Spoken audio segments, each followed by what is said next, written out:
These are the faces of Ethiopia, the faces of young girls, worried, burdened faces, as they confront a future of poverty, disease, and violence. They're part of a legacy of second-class citizenship that exists for women in certain cultures and countries around the world, a fact that cuts across all religious and tribal beliefs. Gender inequality prevents young girls and women from becoming everything that they can be. In families ravaged by poverty, malnutrition, and disease to begin with, violence and even kidnapping are perpetrated against girls and women on a daily basis. The facts lead to an obvious conclusion. Something needs to be done. Someone needs to step forward and say, it has to stop. Someone has to open up this dead end for young girls in Ethiopia and everywhere in the world so that they do not just survive, but thrive. Someone must take these precious human beings and create a place, a safe haven, where they can be served and protected. It's time for someone to step forward, and someone has.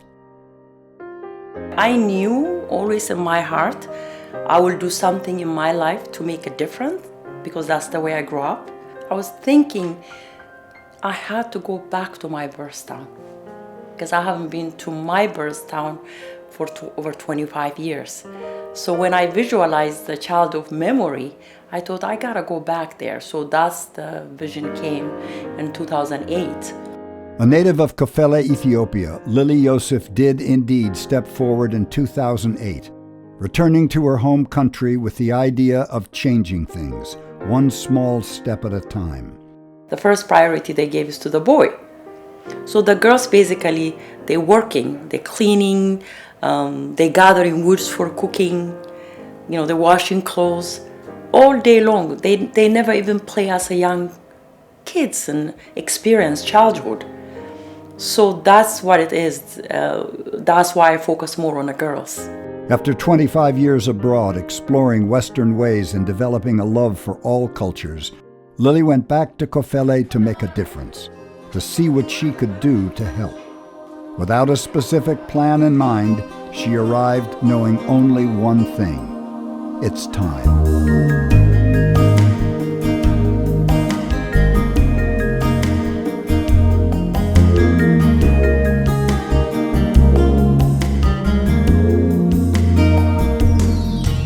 I arrived there and there was so many need. And I started crying, being emotional. And my brother-in-law told me, you can't be emotional. You have to sit down and plan what you're gonna do. I was staying in one of the relative house and I saw this young girl, her name is Yubo. Her mother is a maid. And this young girl wake up in the morning. Every day she work, every day. I thought, wow, maybe I should focus on the young girls. And then I called her and talked to her. And I took a picture and she said, I didn't know I was beautiful. She has never seen her face before. That was the first time and that really did something to me. I said, wow, I want to change a girl's life. When she grew up in Kofele, raised by a loving father and mother, Lily was only vaguely aware of the gender inequality problem that plagued her homeland. It wasn't until she returned to Ethiopia in 2008 that the true condition of young girls there confronted her. What has evolved from Lily's original mission in Ethiopia is Tangible Hope, an organization dedicated to the empowerment and protection of young girls in Ethiopia to begin with, perhaps in other third world cultures in the future. This is done by providing them three essential elements of living: education, medical care, and nutrition, in a supportive, sustainable model for future growth. From a dream of simply helping out has grown a real program that makes a difference in the lives of young girls and families in Kofele. Now when Lily comes back to her home in Northern California, she has much more to show than just pictures. I didn't know what I was gonna do. It's no guarantee, but I took leap of faith. And when I came back, I put the picture in the binder. I start going in a coffee shop and asking everybody to sponsor a girl for $1 a day. The momentum was going great. we had all 51 girls sponsored. When a young girl enters the Tangible Hope program, she enters a safe haven, a protective network that first deals with any health issues, like parasites or undiagnosed illnesses. The girls receive a school uniform and supplies that are essential to enable them to attend school. And to assure academic excellence, they attend an after-school tutoring program. Here they are fed, tutored, and kept safe from the often random violence of impoverished neighborhoods. Lily has been joined in her quest to bring growth to Tangible Hope by Janet Dean, a former early educator who heard Lily one afternoon at a gathering in Sausalito, California. Like many others, she found Lily and Tangible Hope an irresistible combination. I was sitting in my seat with tears rolling down my face thinking, I gotta help this girl. I do a lot of writing, but it's really Lily's voice that I'm speaking with. And so it's a fun process. I will write a page or write a letter or something, and we read it together, and then she says, Janet, you get me. So that's what I do. I get Lily and I communicate Lily to the world. The efforts of Lily and Janet and many others will be needed if the residents of Kofele have anything to say about it. Other families have seen the difference that Tangible Hope has made.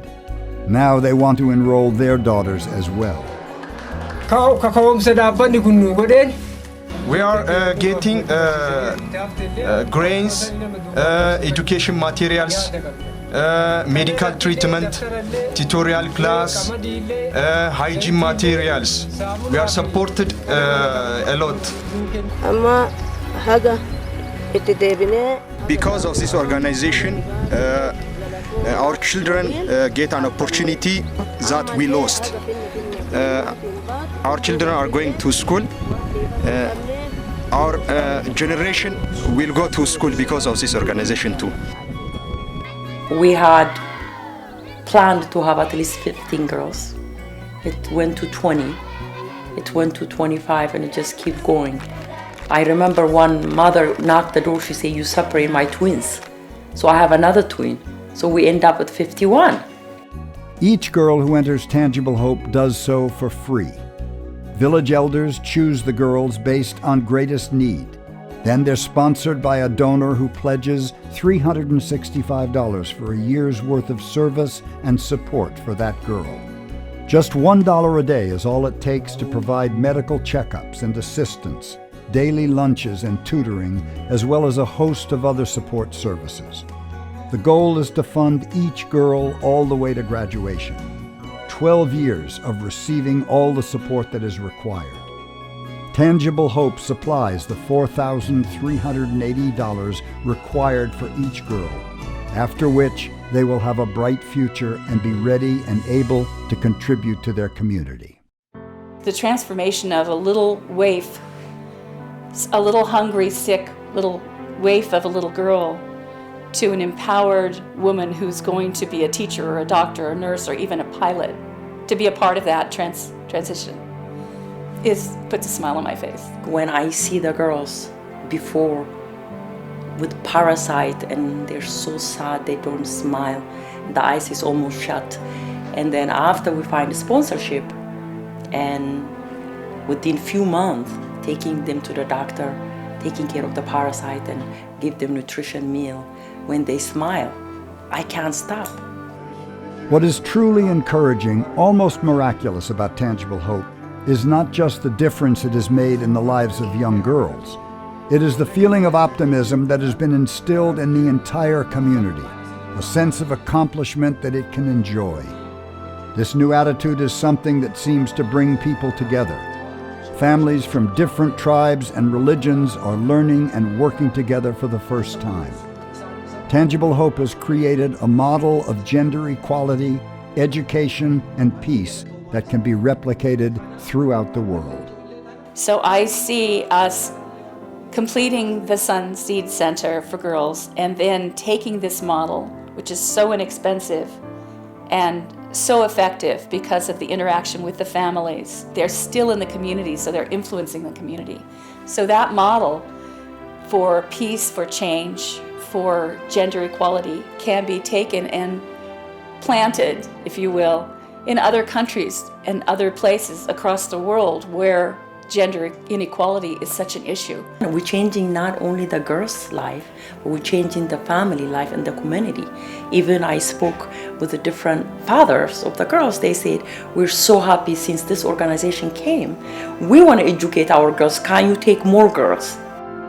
Lily's personal experience gives her a deep understanding of what gender inequality and violence mean in the world.